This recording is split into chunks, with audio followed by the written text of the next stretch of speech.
Hello and welcome to Learn to Become Radio. This is Alia with episode 188, and today I'm really excited to share some of the tips that I have picked up throughout the years, learning from my family about digital photo organization, as well as things from the Learn to Become community, because I've noticed that this is a common topic in our Facebook groups and in our different programs, that many people have these goals of having a good photo organization system, or maybe it just feels really overwhelming to have so many photos on the phone and the computer, maybe on some hard drives, or online cloud systems, or even having a lot of physical photos when it comes to photo albums and things inherited from other family members or friends. And that can sometimes feel overwhelming. And I just wanted to share a few tips that have helped me and that have gotten me started off on a great foot as an adult with lots of my own photos, and helps me have a good system for the foreseeable future. So I'm super excited to share some things that I've learned, things that I've really liked doing over the past few years, and I hope that some of these tips can be helpful to you as well. And before we jump into that, I just wanted to announce that this week, as I'm recording this, on Thursday, April 13th, 2023, we are having a class for a step-by-step training for parents. My mom's April, if anyone is new here. So my mom and I are going to be doing a little empowering students training specifically for parents and caregivers, anyone who's looking for ways to help their students get organized in a way that's not going to strain relationships or bring up tension. We get these questions a lot about how can I help my student or my children get organized, and we're going to just focus on 4 principles of organization that can strengthen the parent-child relationship or the caregiver-child relationship, reduce school-related stress and overwhelm, and also provide students with the skills to be confident and capable adults. And so this is geared for those who have students in their lives ages about 10 to 20. We're going to focus on some general principles that can be implemented from elementary school all the way up until college, things that have really helped me as I've grown up, and I've had a really organized life throughout, since before I can remember, because my parents, they have implemented step principles. They've really tried to teach us how to create simple systems that will eliminate a lot of the big stressors in life, creating routines, breaking down projects, knowing what my tasks and next actions are. So we're really excited to share this, and everyone's invited. The website to sign up for the training and receive the link is learndobecome.com/empower-students, and it's students plural. So learndobecome.com/empower-students. And if you go to that website, you can sign up for the training on April 13th at 9 a.m. Pacific. And if you go to that page after the fact, I believe we're going to turn that into a replay page. So either way, check that page out if that's something that's interesting to you or might be helpful to you and the students in your life. I know that the principles have been life-changing for me, and I can honestly say that as an adult, I have never known stress or overwhelm, and it's just been amazing. So without further ado, back to the podcast and the topic at hand. We're going to have all of these resources up on our website at learndobecome.com/episode 188. So you can go there to find all of the show notes and a video that I'm going to mention that shows a process that I've used for digital photo organization. So now on to the actual podcast. So family photos or personal photos, things from work, memories, vacation photos, all of these kind of things are such an important topic that I think most of us have in the back of our minds. I know that this is something that I was constantly thinking about, even from childhood, where my parents would take all these pictures of us, and I would want to have a copy of them at some point. I wanted to have these memories accessible and available, and I wanted to know that they were safe. I'd heard a lot of people talk about how their photos maybe weren't stored very well, and an unfortunate natural disaster or something in the home or a technology error issue It made their photos either unusable, or they were destroyed, or some of them got messed up or lost. And from hearing about that from a young age, I was really committed from the very beginning to finding some kind of system that would make sure that my photos and my memories could stay preserved for as long as possible. And I had my little digital camera from a young age, from probably when I was 10 years old, and I would take pictures on our field trips, and I'd take pictures on family outings and at home, and of the crafts I was making and the recipes. And while those pictures weren't the most important pictures per se, they weren't of anything life-changing or super crazy or fancy, but they're really important to me, and I'm so grateful that I'm able to look back on those now and be able to see those memories and the things that I did as a young child. And so I'm just going to jump into giving the explanation of the process that my family follows for organizing photos. And one thing I love about listening to podcasts is I love when the person hosting the podcast gives a great idea or some kind of principle, and then they leave it kind of open to the person listening to make their own kind of format in their life, to implement it in a way that's best for them. And I think that that's something that I'm going to try doing on this podcast, because I don't want you to feel like this is the only one way to do photo organization. I know it's not, but it is something that is tried and true for me and my family. So we're going to just talk about that for a second, but just know that you can implement this and follow this kind of format in however works best for you. So the first thing is, when we're talking about a big project or routine like this, it's important to take a step back and realize that photo organization is not something that can be done in one day or even a week, even a month. Sometimes if we're starting from the very beginning, it's going to take quite a long time. But I love how with the step principles, we don't need to worry about any big projects being too overwhelming, because as we've talked about on several podcast episodes and also in our Steps to Everyday Productivity program, we talk a lot about breaking down projects into simple next actions. The next actionable step that you couldn't possibly procrastinate.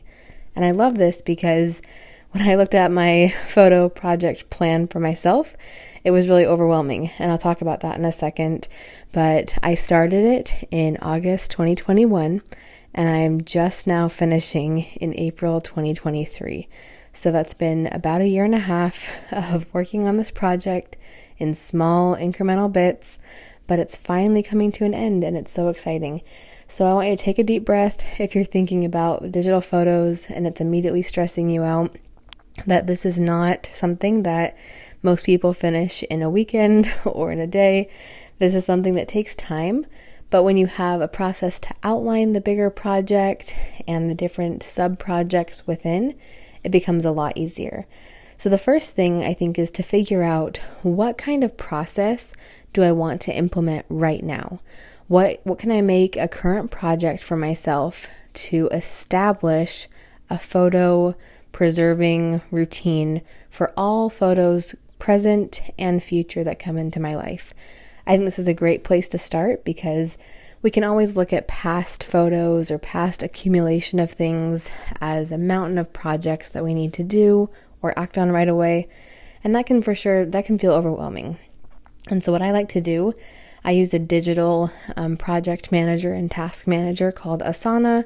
We've talked about it a couple times here, several times actually, at Learn to Become. But basically, whenever I have a project like this where I start to feel overwhelmed because there's a lot of backlog or things from the past, I will just say, okay, my current project for this month or my next inline project is going to be establish a routine that I can start right now and use in the future. And then I'm going to keep up on that routine. And that's going to make sure that everything going forward is following a clear approach. It's not getting lost. It's not getting messed up. But then I can make my next in line project or someday projects. That can be the other backlog of my digital photo project as a whole. So that's what I'd recommend starting with, is if you're starting to feel overwhelmed by the scope of digital photo organization, make it a current project for either this month or your next in line project that you're going to get started on next month. Make it the project to establish a routine for photo organization. And so our routine in my family it goes as follows. I also recorded a little video for this, which is on the show notes page. Again, that's learndobecome.com/episode 188. This is what we do in our family. First, we wait till our photos hit a certain number. For some people, it's when their phone is out of storage. I remember when I was younger, my phone would run out of storage for photos pretty fast because the capacity was a lot smaller. Now that my phone has the capability to hold a lot more photos, I like to take all the photos off of my phone and back them up about every quarter. And I find that this gives me peace of mind, because if my phone were to get lost, or if my phone were to break, or something were to happen, I wouldn't want to lose all of my photos. And I try to do that quarterly to just make sure that everything's off my phone and safe and protected in our external hard drives and Google Photos. And I'll talk about that more. These are just two of the tools that I choose for myself personally, but this is something that you could adapt to whatever kind of cloud storage or external hard drive storage, whatever works best for you resource-wise, whatever technology you're most familiar with. It's totally up to you. And I'll include some pictures and examples of this on the show notes page so that you can have access to that, and it will be really streamlined there. So basically, our process is we plug our external hard drive into the computer, and then we transfer the photos from my phone to the hard drive, and I usually give the file a name according to the dates that the pictures fall in, like within that timeline. So let's say, for example, I just did my photos this weekend, and I took them all off my phone, and they were from December 2022 to March 2023. So I indicated that in the file name, and then I put I think I had about 3,000 photos from that quarter, about those 3 or 4 months, into the folder. And once all 3,000 photos were safely copied onto the hard drive, I then made another copy to our backup hard drive. Now, my husband and I each have our own hard drive, and I actually have 2. And then my parents have external hard drives of their own. And some might say that's overkill, and that's totally fine if that's a little too much for you. But in our family, we really like being able to know that our pictures are safe. So if the hard drives, for whatever reason, got corrupted here at my apartment, I would be able to go get my photos backed up from my parents. And that's something really comforting to me. So that's just one idea as far as having an external hard drive. And I can link some of the ones that I use. And that's what my parents have used with us since I was really little. That's pretty much all I know. But I love this approach because when my parents would take their pictures off of their phones and their cameras, they would also say, okay, this is April's camera, here, maybe from April 2009 to September 2009. And so when I'm looking for certain pictures, or when I wanted to go back and look at certain things, it was really easy for me to find them because they were all labeled with the correct date. And back when my parents had cameras that could only take 10 or 20 pictures, they would even label what was happening in those pictures. Maybe we were celebrating a holiday. Maybe we went to a certain park or visited my grandparents, and they could indicate, like, here's what's happening in the pictures. Maybe we went to a theme park or the beach, or it was some kind of holiday. And so I loved being able to easily see the dates and or a little description of what was happening in the pictures. So when I turned 18, my parents they got their hard drives and they made a copy for me so that all of the family pictures that they had stored could be given to me and transferred to me, and I could have a copy of my childhood and all of the videos and pictures, memories, vacations, all those things that we did together. I had my own copy, and then now I can continue adding to those hard drives with my own personal pictures. So I hope that doesn't sound too stressful. I have a whole video on how I do this every quarter. It's on the show notes page, learntobecome.com/episode 188. And I just have a simple video. I think it's only a couple minutes. Okay, it's about 13 minutes, but I do show you my entire process, start to finish. And I just love being able to have my pictures taken off of my phone to know that it's opening up some more storage for other things on my phone, but then it's also making sure that those pictures are safe and secure. And then I take it a step further where I upload all the pictures from my phone onto Google Photos. This is something optional. Not everybody will want to do this or won't be familiar with this, and that's totally fine. But I found that when the photos are on this external hard drive, it was really tricky for me to actually utilize them or look back at them on a daily basis or a regular basis. Whenever I would want a certain picture from a certain holiday or a certain time in my childhood, I would need to go get the hard drive out of our little fireproof safe and then plug it into my computer, search through the files, try to find the right one. And that worked, but it was kind of time consuming, and I felt like I wasn't truly enjoying all the photos that we had in our archives because they were just hard to get to. And so I decided that I wanted to use Google Photos because I was already pretty familiar with all the other Google technology out there.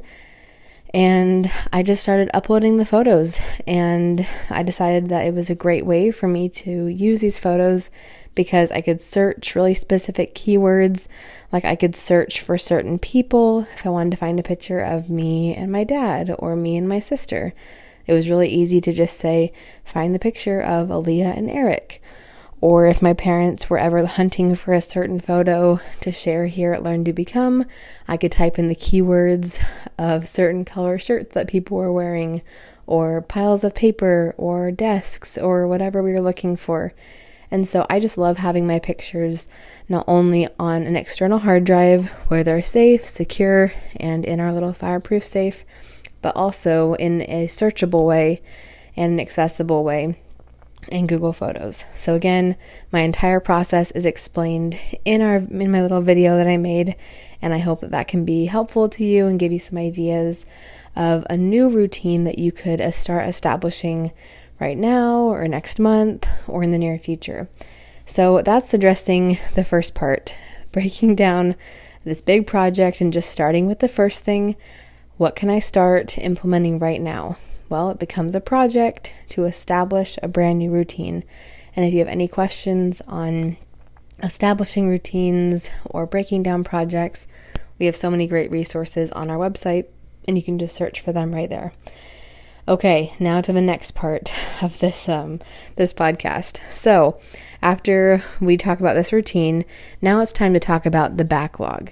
So if you're feeling pretty confident that you have a photo storing strategy that works best for you, whether it's using an iCloud backup or Dropbox or an external hard drive, I'd say my biggest word of caution is to make sure that you have things backed up in a couple locations, because I know that sometimes people will put all their photos on their computer desktop or on one single flash drive or one cloud-based software like Google Photos or Dropbox. And while that definitely works, I think that it kind of stresses me out, at least, to know that if something were to happen to that one photo location, that could potentially damage or delete or cause problems for all the photos, because let's say they're all on the computer desktop, then if the computer happens to die one day, or if the computer just stops working or something happens and the photos become really hard to get off, that would just create a lot of stress and overwhelm. So I would say, just as a word of caution, to make sure that you have things backed up in a couple places that make sense for you.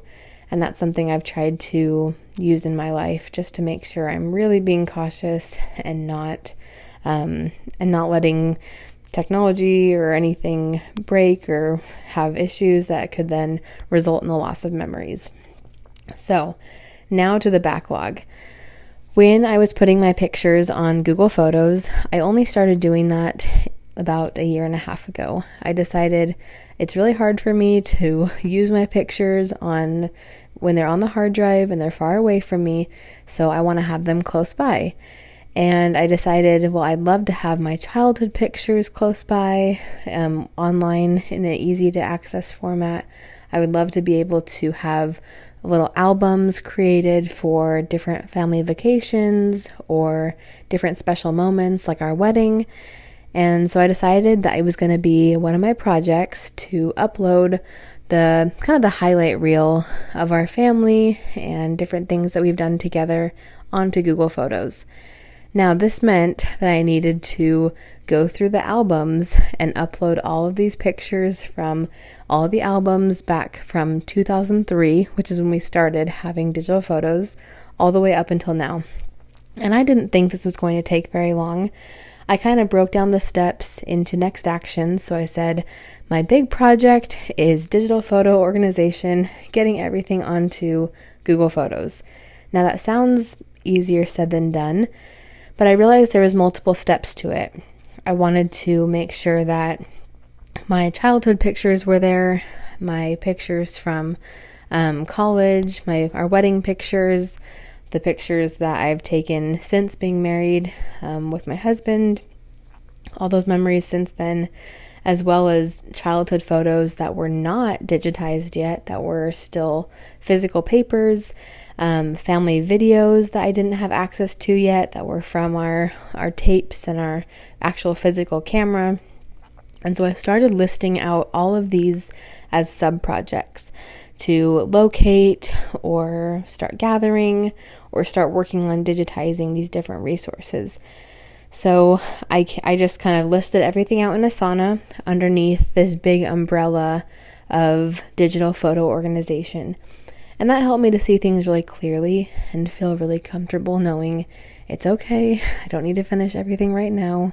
I know that these are going to be someday projects that I do in the future, and it's okay.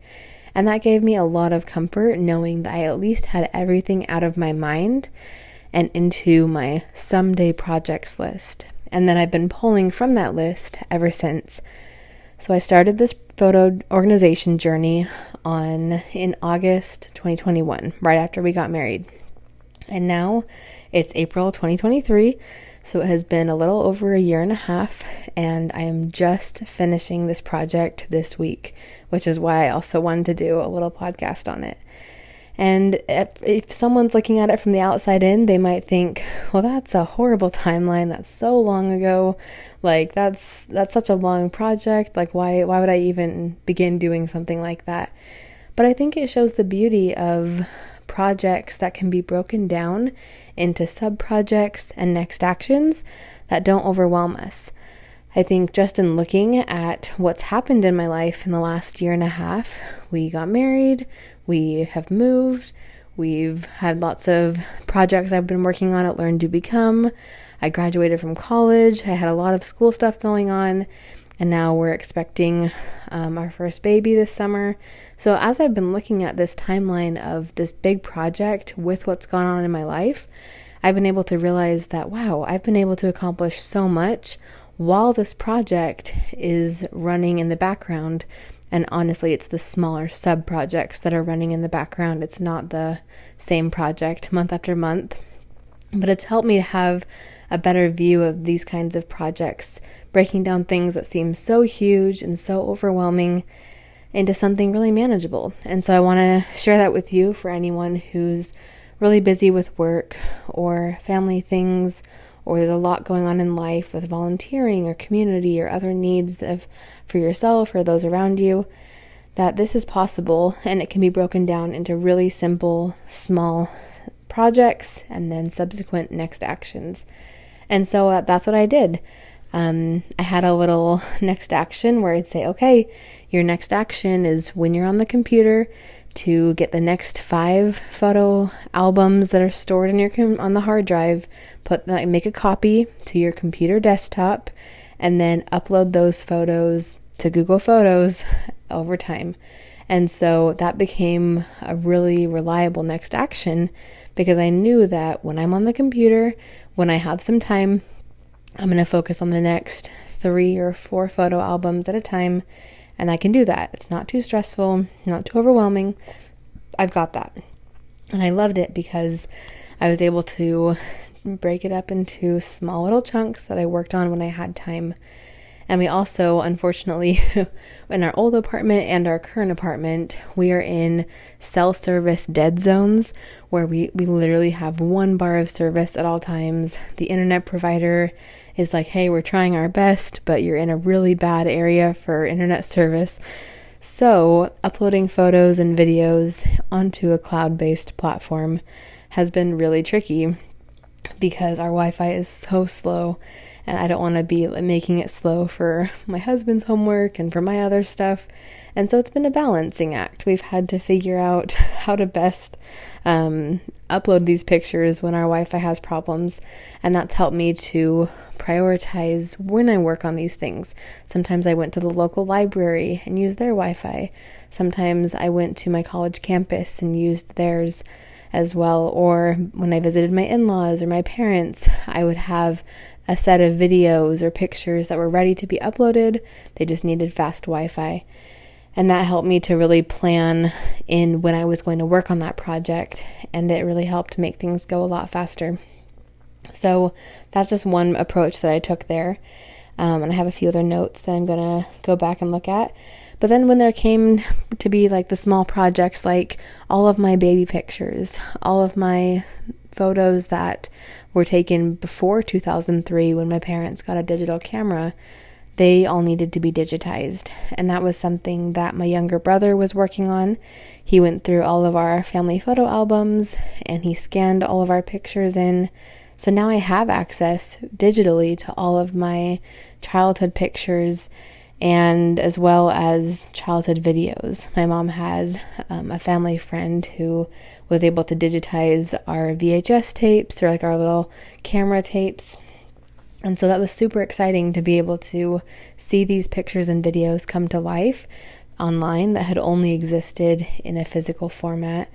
So if you're also thinking, yeah, I have a lot of physical pictures, or if I have videos that need to be digitized, those would go on your someday projects list. Maybe you would invest in a scanner or utilize a scanner that you have right now, or maybe getting a few simple pieces of technology to start digitizing videos. That's what my in-laws are doing right now. They have over 100 tapes from their video cameras, and they just got a couple simple pieces of software on their computer and a little digitizing tool.